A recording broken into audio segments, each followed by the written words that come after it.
I'm here for a reason. Sometimes in my tears I drown, but I never let it get me down. Cause when negativity surrounds, I know someday it'll all turn around. Because all my life I've been waiting for, I've been praying for the people to say that we don't wanna fight no more. There be no more wars, and our children will play. One day, one day, one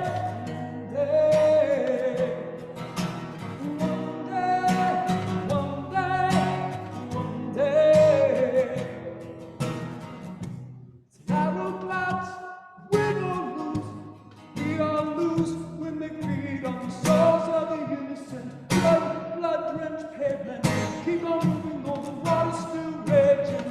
In this maze, you can lose your way, lose your way. It might drive you crazy, but don't let it pass away. No way. Sometimes in my tears I drown, but I'm never gonna let me down.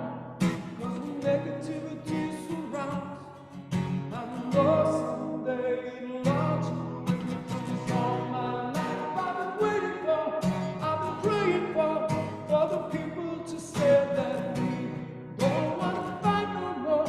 There'll be no more wars, and our children will play. So one day, one day, one day. One day, one day, one day.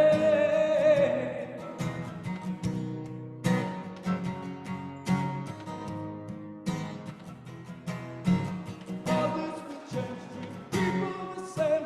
Stop with the violence, down with the hate. One day, we'll all be free and proud to be under the same sunshine. Oh,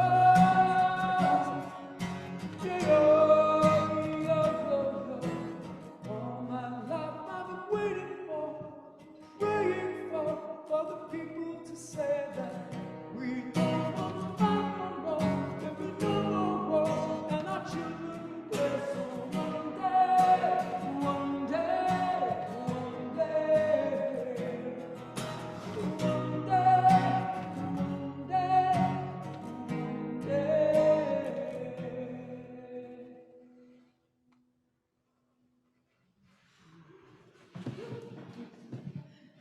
Wow. Welcome to First Universalist Church of Rochester, where we are called to nurture the spirit and serve the community.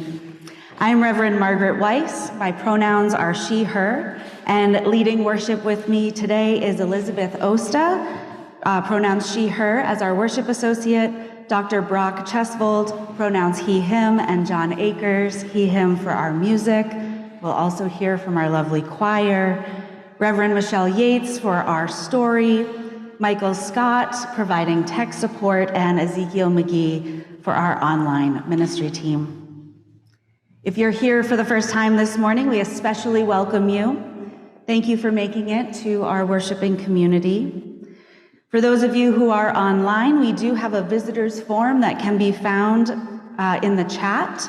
And for those of you here who are new, who'd like to fill out the visitors form, there's a QR code in your pews and in the order of service. So please fill this out so that we can welcome you beyond this worship service. Before we take a moment to turn to our neighbor, let us take a moment to turn towards the camera and wave to the folks joining us online, our online worshiping community. To our online community, please wait to share any joys or sorrows until later in the service so they'll be visible to those here in the sanctuary. Now, if you're here at First Universalist, let's take a moment to turn to our neighbor and to offer a greeting.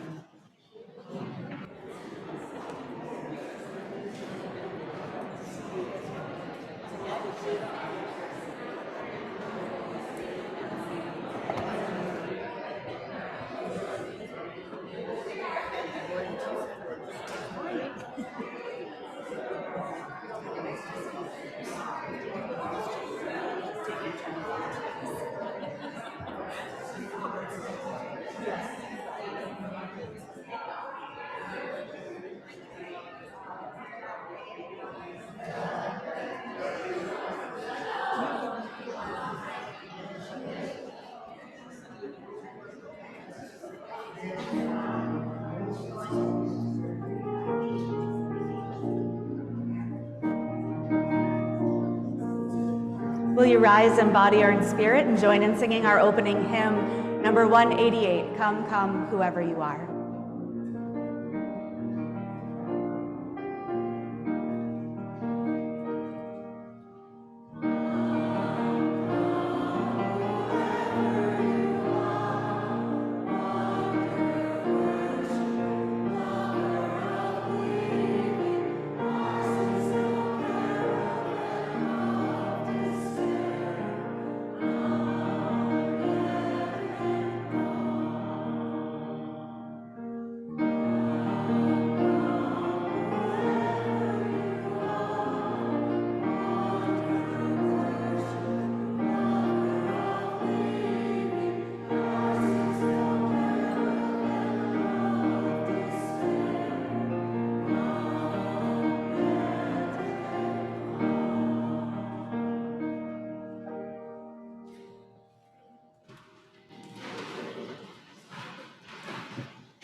Good morning. I got all settled in there like I was a visitor. Welcome to this mid-autumn day with the fullness of the season greeting us. With the days of summer so recently past and colder, leafless days looming toward us, I turn to words from poet, philosopher, and scholar John O'Donohue for sustaining light and guidance. He writes that we are sent into the world to live to the full everything that awakens us and everything that comes toward us. He says it is a lonely experience to be at the deathbed of someone who is full of regret, to hear them say how they would love yet another year to do the things they always dreamed of. He tells us that the things that hold us back are false, only images in the mind. We should never, he says, allow our fears or the expectations of others to set the frontiers of our destiny. We are still so privileged to have time. He quotes Irenaeus, the wonderful philosopher and theologian in the 2nd century. The glory of God is the human person fully alive. It is lovely to imagine that real divinity is the presence in which all beauty, unity, creativity, darkness, and negativity are harmonized. We need to feel the dream that lies at the hearth of the soul. We need to feel the dream with the wonder of a child approaching a threshold of discovery. When we discover our childlike nature, we enter into the world of gentle possibility.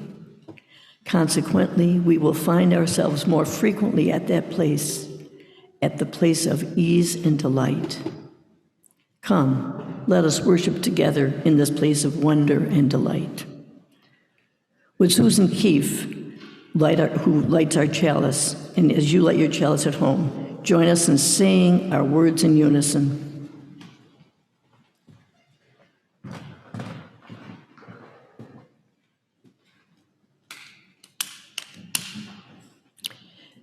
May we be a people of welcome, here to grow in heart and mind and spirit.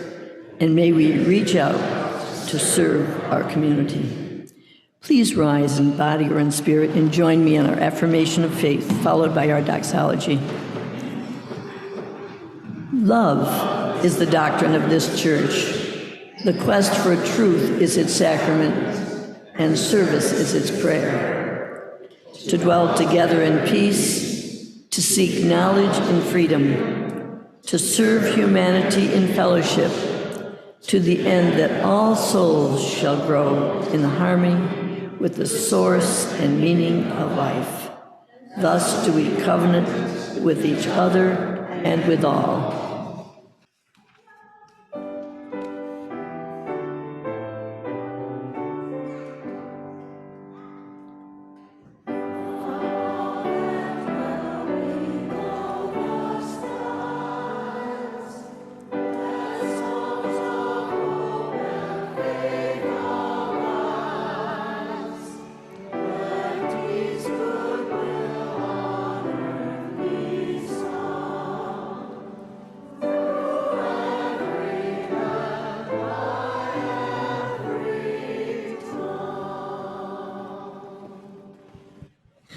This month's social justice plate offering will be given to the Center for Youth located on Monroe Avenue in the city of Rochester.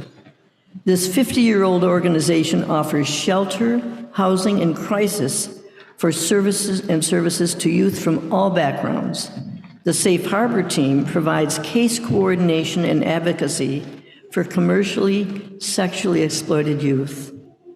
The Street Outreach Program provides the on-street services, including crisis and survival care, and referral information to help youth increase their personal safety and encourage them to work with the center for a more stable living environment. The center also provides crisis nurseries, permanent housing, and emergency shelter. It provides school and community-based services, including alternative to suspension program, school-based counseling, and child and family therapy. The center's A Bridge to Peace, housed in the former YMCA on Monroe Avenue, offers a safe place for youth to focus on peace and justice, restorative practices, and opportunities for engagement. This vital service organization deserves our wholehearted support. Please give as generously as you can. Thank you. You're also invited to give online by scanning the QR code. For folks online, please click the line in the chat to give. Thank you again for your generosity.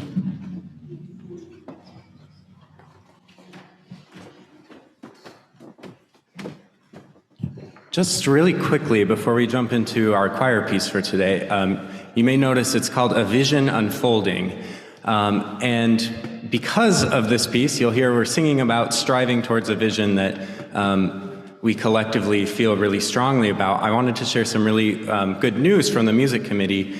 Some of you might remember a few years ago, or maybe just a couple years ago, I don't remember when it was, but many people in the congregation were passing around an article about a church that had been, anytime they had been singing a spiritual, it was a predominantly white church, and anytime they had been singing a spiritual, they were giving money back to, in some way that would benefit people of color studying music and increasing access to that.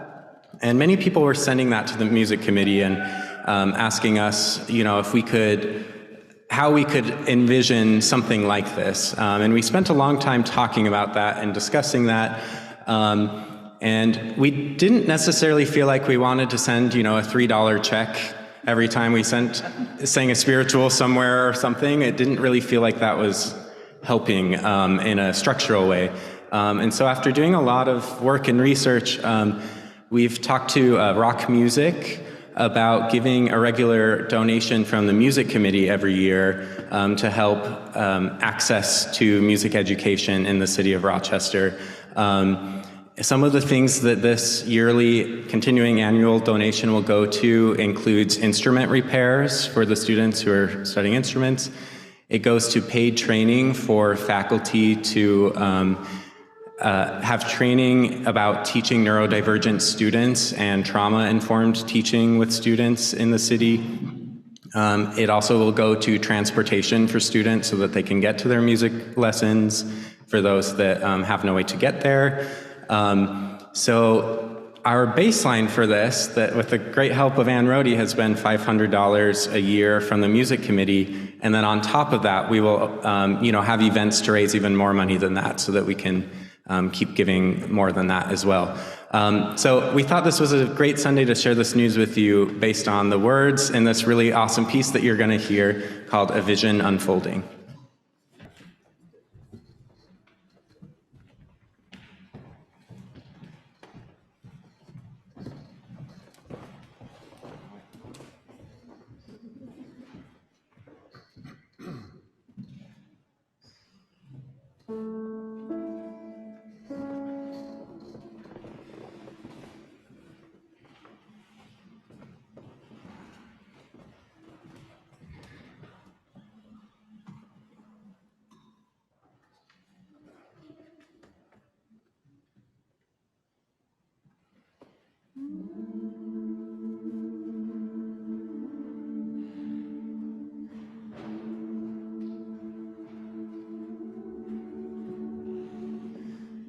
Have you seen mirror focus? Running, rolling, riding over skin. Turning, looking back, seeing truth, ready, take it back, run. See how we can be a fountain, take a seat. See us fighting back, soul, see us fighting back. Not getting love back, so they saw us fighting back.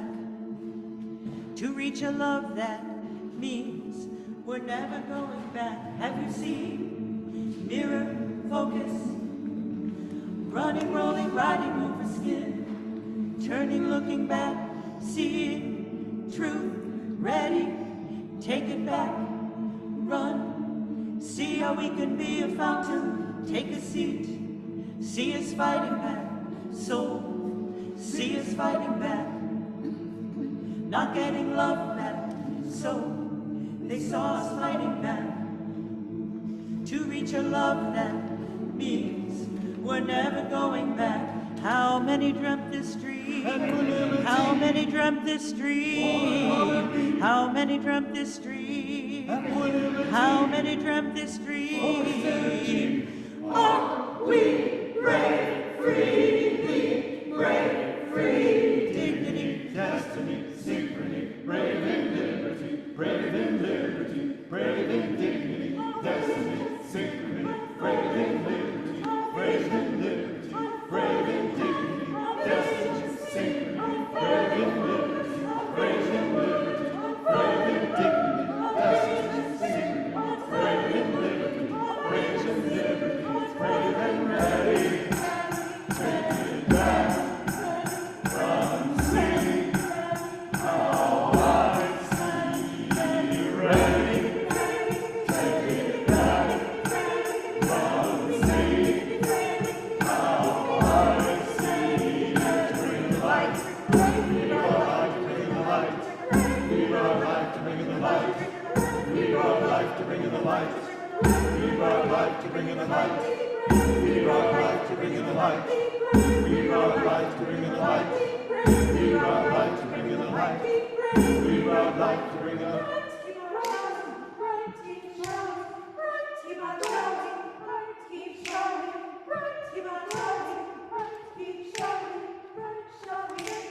Dignity, destiny, synchrony, brave in liberty, brave in liberty, brave in dignity, destiny, synchrony, brave in liberty, brave in liberty, brave in dignity, destiny, synchrony, brave in liberty, brave in liberty, brave in dignity, destiny, synchrony, brave in liberty, brave in liberty, brave and ready.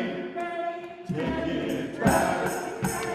Run, sing, how I see you ready. Take it back.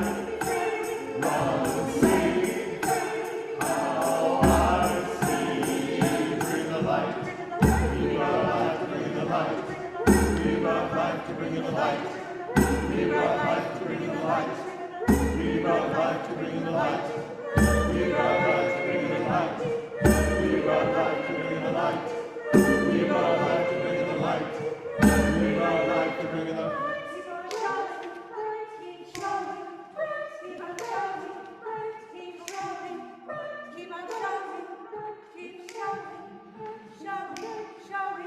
Have you seen? Mirror, focus, running, rolling, riding over skin, turning, looking back, seeing truth, ready, take it back, run, see how we can be a fountain, take it back, see us fighting back, soul, see us fighting back, not getting love back, so they saw us fighting back.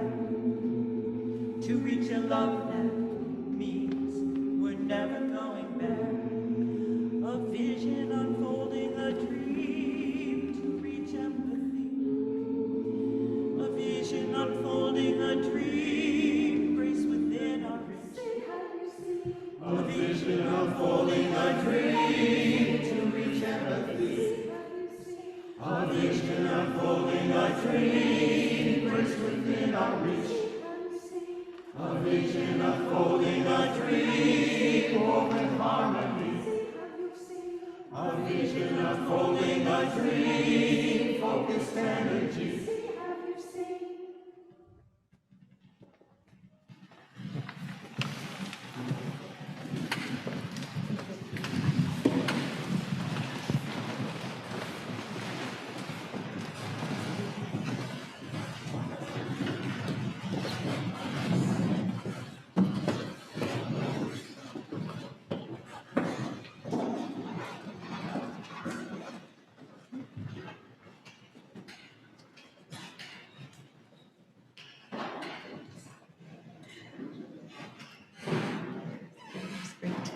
Good morning, friends.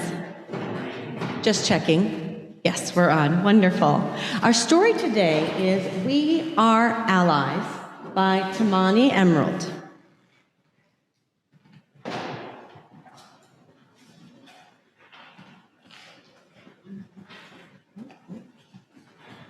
Just relying on me. Thank you. Even when we don't realize it, news is spreading everywhere. And on the news it says, "Vigil for young black trans girl killed by police." And over here there are signs that say, "Cooling center here, vote for Earth. We need you, no planet B." It can be scary. It can be sad.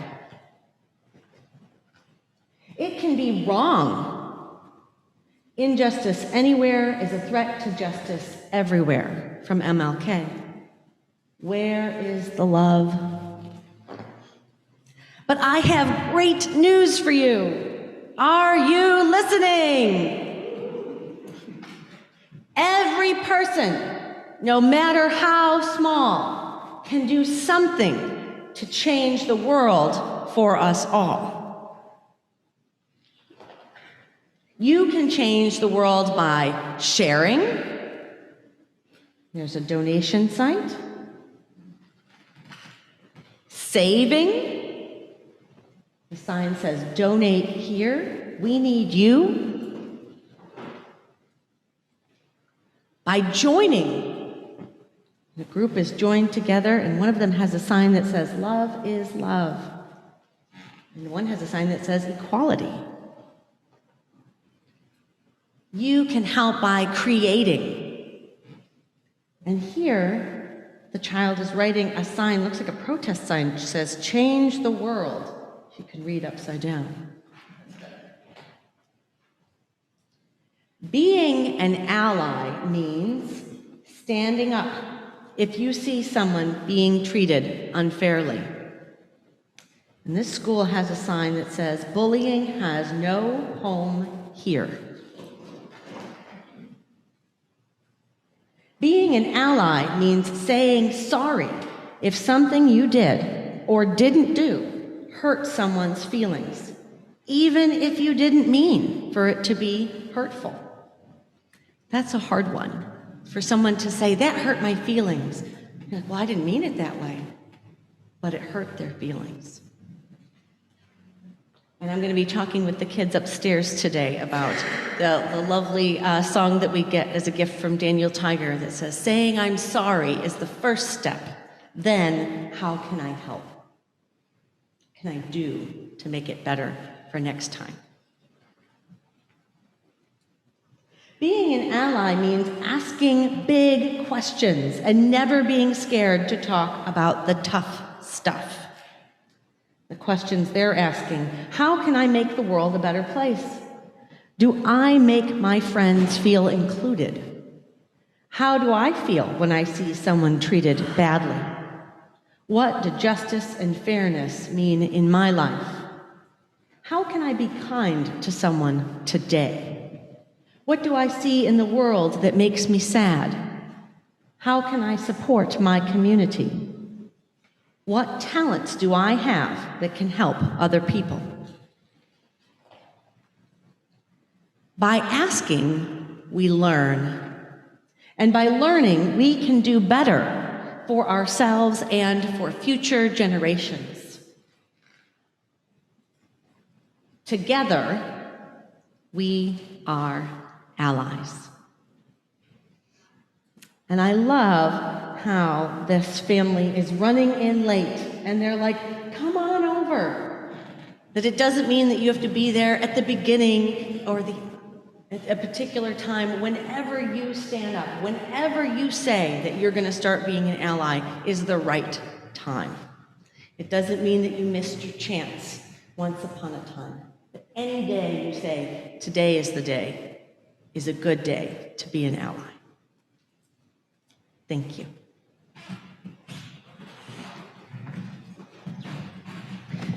Thank you, Reverend Michelle. I invite you into this reverent time of sharing the joys and sorrows of our gathered community. If you wish, you can place a hand over your heart if that helps you to listen from a more heart-centered place. And as we place stones into the bowl, I will read aloud the joys and sorrows of our gathered community. And all those online are invited to share your joys or sorrows in the chat. A joy from Kitty Forbush, who attended my 55th high school reunion, filled with fun and love connections. And a joy from Bill Schubmel. I was the oldest runner in a 50K race. This is when my purely Americanness comes in, where I'm like, that's a lot, but I'm not sure how far, but very far, on October 7th. And Bill's daughter ran the 50-mile race all the way around Canandaigua Lake. Bill and Becky celebrated their granddaughter's wedding on October 5th. And Brock shares a joy that he'll be performing a recital with his partner Ryan at Nazareth University today at 3 p.m. And a sorrow from Jan Hickman. My son-in-law Robert is now in a care home as his Parkinson's has worsened. And we drop one final stone into the bowl to represent all the joys and sorrows left unspoken in the silent sanctuaries of our hearts. May all be held in the heart of love.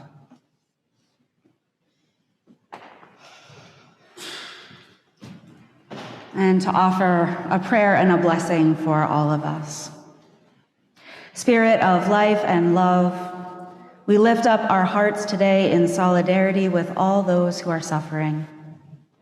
Those who are struggling with illness of the body or the mind, those who have been impacted most by the horrendous violence and terrorism in the Middle East, continuing to face war in Ukraine, all those who are in need of comfort and healing and care.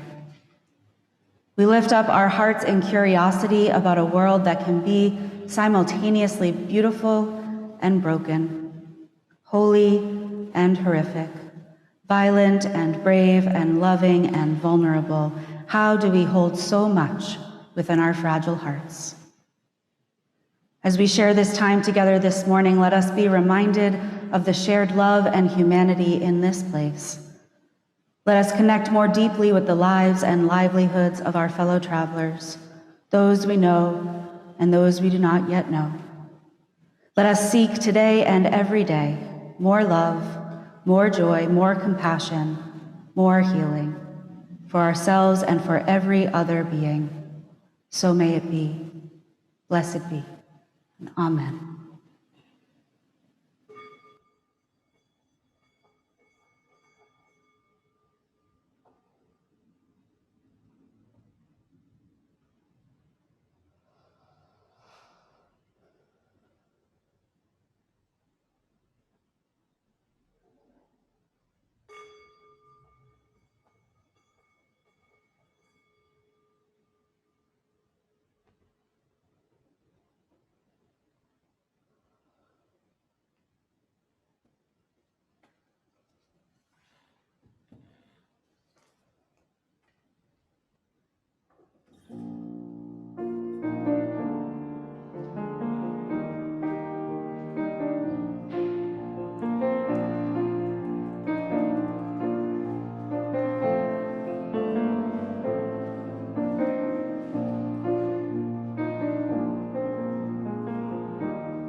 I'll open with a reading by Brené Brown.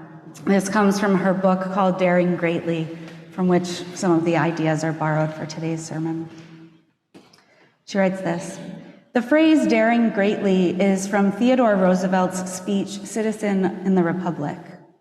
This is the passage that made this speech famous. He wrote, 'It is not the critic who counts, not the man who points out how the strong man stumbles or where the doer of deeds could have done them better.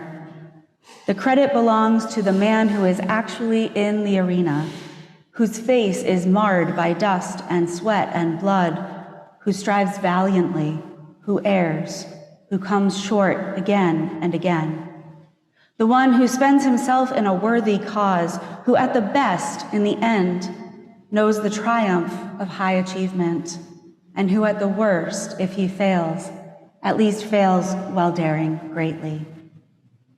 She writes, "The first time I read this quote, I thought, this is vulnerability.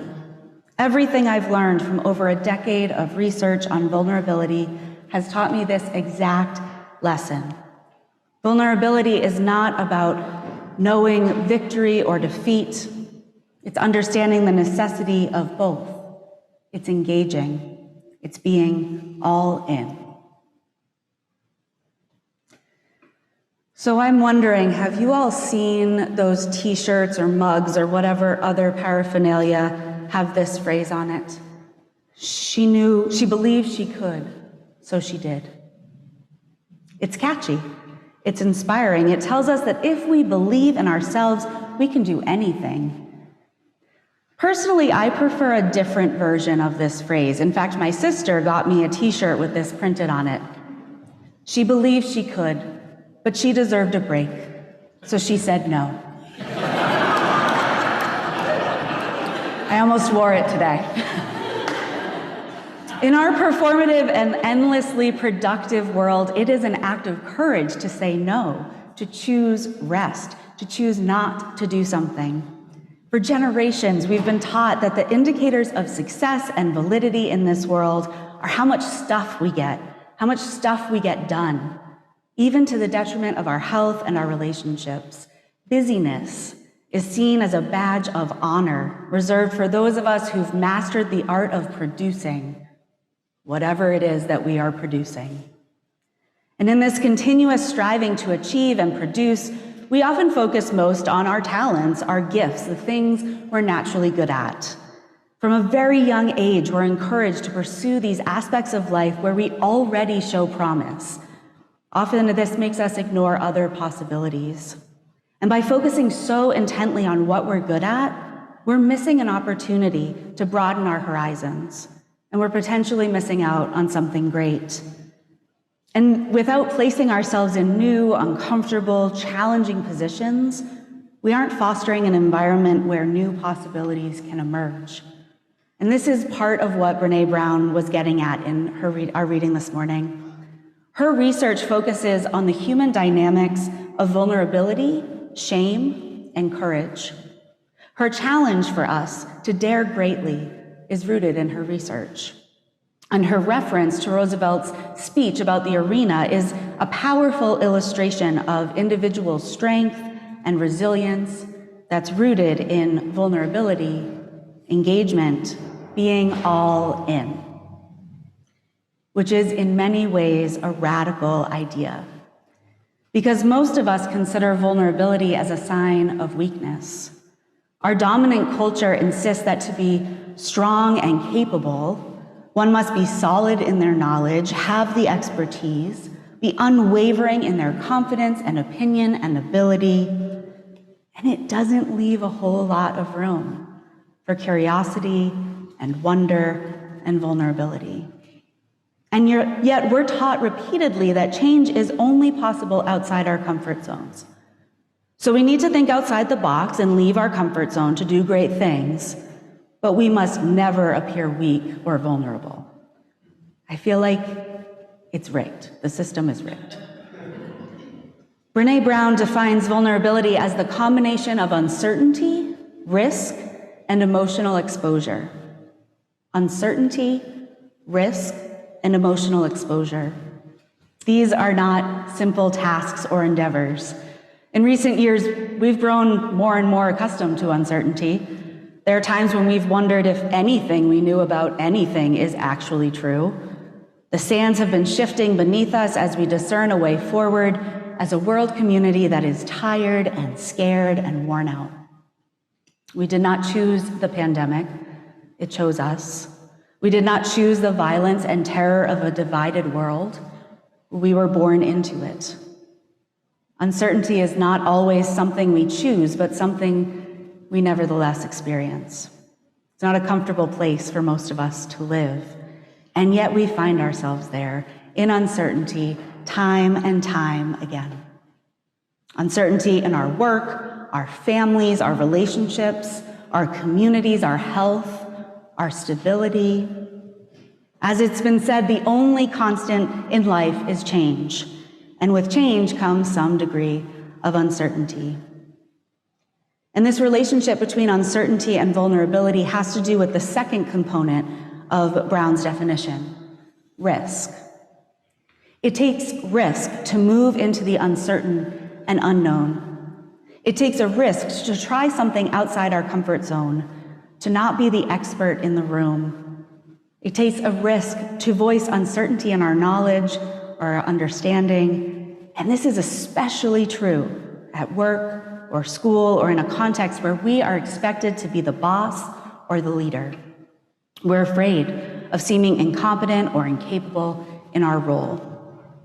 And yet that risk is often a necessary part of the growth process. It's how we learn. In order to adapt and change, we must try and fail and try and fail and try and fail and hopefully learn something along the way. But in order to do so, we must put ourselves out there, try things that don't come naturally to us, and push the boundary of what seems possible, move into that space of the unknown and the unfamiliar. And this brings us to the element of emotional exposure in vulnerability. This is the third element, emotional exposure. Now, collectively, we're not great. We're not great at emotional exposure. It's sort of seen as a weakness, a sign that you're too emotional. This is especially true for those of us who believe our worth is wrapped up in productivity rather than an inherent truth that we are good just as we are. After all, taking the time to feel our emotions, whether in an outward way or even as introspection for ourselves, it's not productive. Feeling our emotions won't write our papers or pay our bills or fix the broken pipe or answer our emails. And in our endlessly productive world, emotional vulnerability hinders productivity, and therefore we see it as invalid or unnecessary. And still, let's be honest, we can't simply decide not to have feelings. It's not how it works. I've tried. You maybe have also tried. We will have emotional responses, but ignoring them guarantees that we will continue squishing them down, letting them go unaddressed and unacknowledged, and stuffing those emotions down without addressing them is a surefire way to see that tension and energy emerge elsewhere in the form of anger and conflict and self-doubt. Allowing emotional presence is a courageous act. Vulnerability is a courageous act. Allowing vulnerability in our professional and personal lives is an act of courage and at its core, a risk. And I'm not talking about these big acts of courage. It doesn't have to be a big, dramatic, courageous scene out in the open and loud and public. Often, the most important acts of courage and vulnerability live in the small moments, in our relationships with others and ourselves. It's in these seemingly small and insignificant moments that vulnerability can have the most impact. Vulnerability is not just putting yourself out there, unfiltered for the world to see. It's more of an attitude toward this life experience that invites us to lean in to curiosity, humility, a sense of wonder. There's this phrase by the author Anne Lamott. Do you know Anne Lamott, her writings? She's lovely. It feels particularly relevant here. Grace does not leave us where it found us. Grace does not leave us where it found us. I love this concept of grace because it affirms the action and the motion involved in our lives, that we will not be left stagnant and where we are forever. There's an inevitability of movement and shift and change. And this resonates with me as a Unitarian Universalist. In our living tradition, we affirm that our understandings and meaning makings are ever evolving and changing and shifting. This process of adaptation is also impacted by the forces of grace and hope that will not leave us in moments of uncertainty, despair, or pain, but will help us find a way through to another place. Anne Lamott has another piece that resonates with me a lot. She writes this. She writes, "Oh my God, what if you wake up someday and you're 65 or 75 and you never got your memoir or novel written? Or you didn't go swimming in those warm pools and oceans all those years because your thighs were jiggly and you had a nice big comfortable tummy, or you were just so strung out on perfectionism and people pleasing that you forgot to have a creative, big, juicy life of imagination and radical silliness and staring off into space like when you were a kid. It's going to break your heart. Don't let this happen." There's enough in this world that will break our hearts. The suffering and the grief in this world breaks our hearts every day. Perhaps you, like me, have spent the last week in a bit of a fog.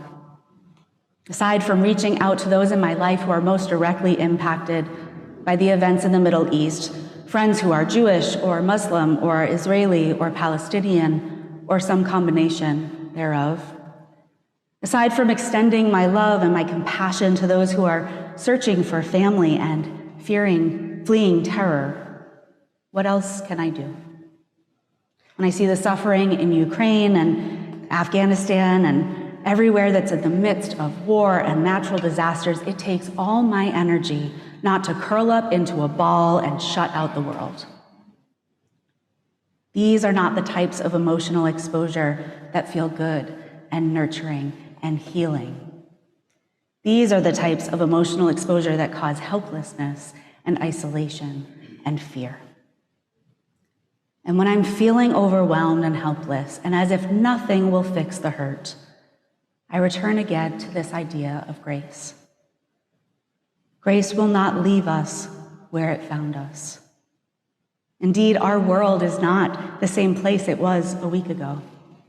There have been wars and deaths and bombings, shattered homes and lives. There have been stories of division, of hate, of occupation, of terror. And I have to believe, I just have to believe that this is not the end of the story. I have to believe that grace will not leave us in the rubble and the pain. I have to believe that we will be buoyed up and we'll find a different path. When we feel incapable of doing anything that will help, we have to do something. Grace is not some external force independent from us and our relationships. It happens in the spaces between and among us. This is all the more reason to do the things, not the productive things, not just the things that are expected of us, not just the things we do because we have to. I'm talking about the things that bring us alive, the things that call us out beyond ourselves, that bring us out of that corner, the things that multiply love in the world, the things that make up a big, juicy, creative life. And sometimes to do so, we need the courage to say yes. And sometimes to do so, we need the courage to say no. Living into that big, juicy, creative life doesn't require us to be certain. It doesn't require us to know everything. It doesn't require us to heal all of the world's suffering. It doesn't require us to always win, to always be right. What it requires is the strength and courage to be vulnerable, to lean into the uncertainty and risk and emotional exposure. It requires that we show up as our clumsy, awkward, jiggly selves. And it requires us to reach out beyond ourselves, to grasp that small piece of the world that we can hold and mend and honor and save. It requires us to be allies, to be agents of change, to be messengers of love and compassion in a world that is breaking our hearts. It requires that we keep showing up as sources of love and justice in whatever ways we can. Now, our world is full of stories about people who went against the grain, who acted courageously, came out on the other side, the victor, the hero. For most of us, our stories won't be so extraordinary. For most of us, vulnerability looks like apologizing when we've made a mistake, speaking our truth in difficult situations. It looks like owning the harm we've caused, intentionally or not. It looks like showing up even when we aren't the expert in the room, and maybe especially then. It looks like being open to feedback, to asking for help, being authentic in communicating our need for support. Vulnerability can look like doing something new, even if we're horrible at it, because it's something we want to do and learn and practice. It can look like asking questions about hard things, complicated things, about the history of humanity, of people at war with one another. It can look like acknowledging that we don't know the whole story yet, perhaps we never will, and opening ourselves to a deeper understanding of the reality of suffering for ourselves and our global community. And vulnerability can look like affirming and acknowledging and promising to help, to heal and mend our hurting world. You remember that scene in the arena, the one from Roosevelt's speech, the one where the man falls and is covered in marks and dirt? There are some of us who identify with him. Some of us who've been knocked down and pushed around, sore, hurt, struggling. And there are some of us who identify with the critic, the one who points out the flaws, the missteps, the failures. In reality, in our lives, we've probably been a bit of both. And in reality, those two characters aren't so different from one another. They're just products of their environments, and just like us, they live in a dominant culture that asserts one definition of strength and perfection and merit. And just like us, they want to feel capable and worthy and loved. Just like us, they want to make it through with the fewest scars and the most wins. But until we have the courage to redefine strength, the courage to redefine stress, the courage to redefine success, until we have the courage to redefine winning, we will never move beyond this dichotomy of strong and weak, success and failure, winning and losing, right and wrong. As Brené Brown reminds us, vulnerability is not knowing victory or defeat. It's understanding the necessity of both. It's engaging. It's being all in. May we have the courage to engage. May we have the courage to be all in for the victories and the defeats. May we make ourselves courageously vulnerable in a world where to do so is a radical act. May we avoid our inner critic and have compassion for those who have succeeded and those who have failed. May we dare to show up authentically, wholly, and completely ourselves. May we remember that we are worthy simply because we are. And when we struggle to remember, let us remind ourselves and one another of these things. For it's only in community with one another that we will ever find a way forward. Let us dare greatly together. So may it be. Amen. And blessed be. Let's join our voices in song. If you'll rise in body or in spirit, our closing hymn is number 100, I've Got Peace Like a River.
Please remain standing as we extinguish our chalice flame this morning.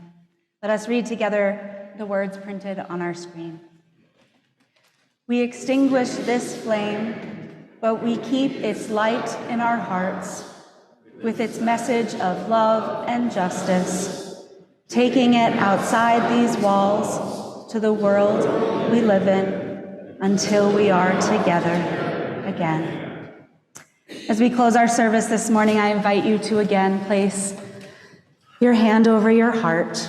And if you're joining us online, I invite you to turn your settings to gallery view. Look upon the faces of those here with you. For those of us here, please take a moment to look around at these lovely souls that are gathered today. Each of us carried with us the assumptions and expectations and criticisms from the world.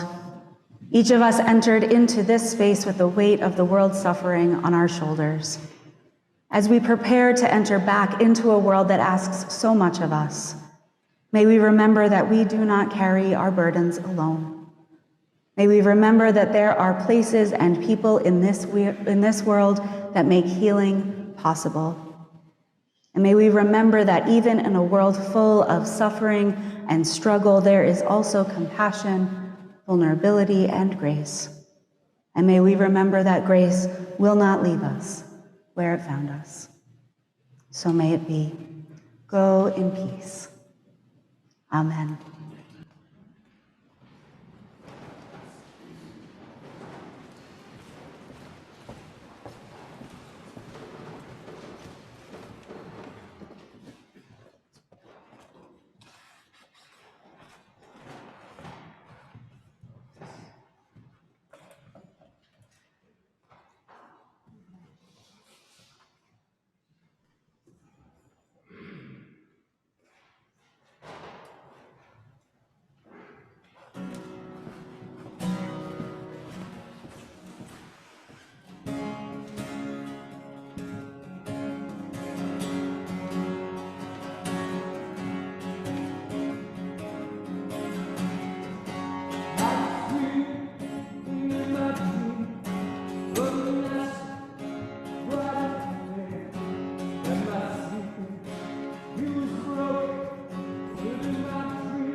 Because the people have been real, and the shepherds and the soldiers, letting me loving stars, exchanging visions, laying arms to waste inside the dust, in the storm, shining valley, with a cure every night.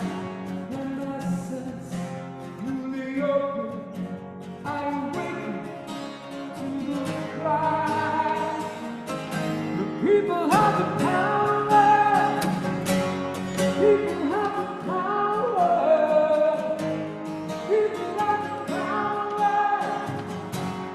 People have the power. Power free to rule, to wrestle the world from fools. It's the free, the people rule. Yes, it's the free, the people rule.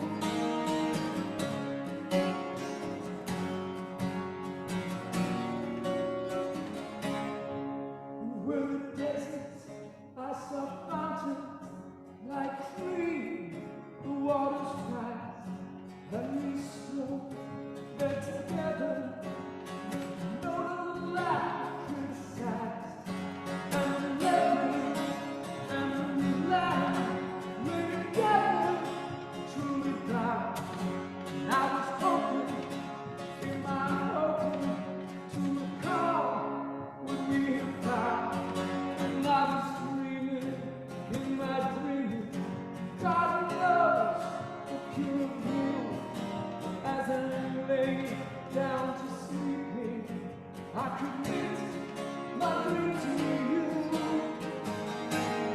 people have the power. People have the power. The people have the power. People have the power. Now I'm free to rule, to wrestle the world. People have the power.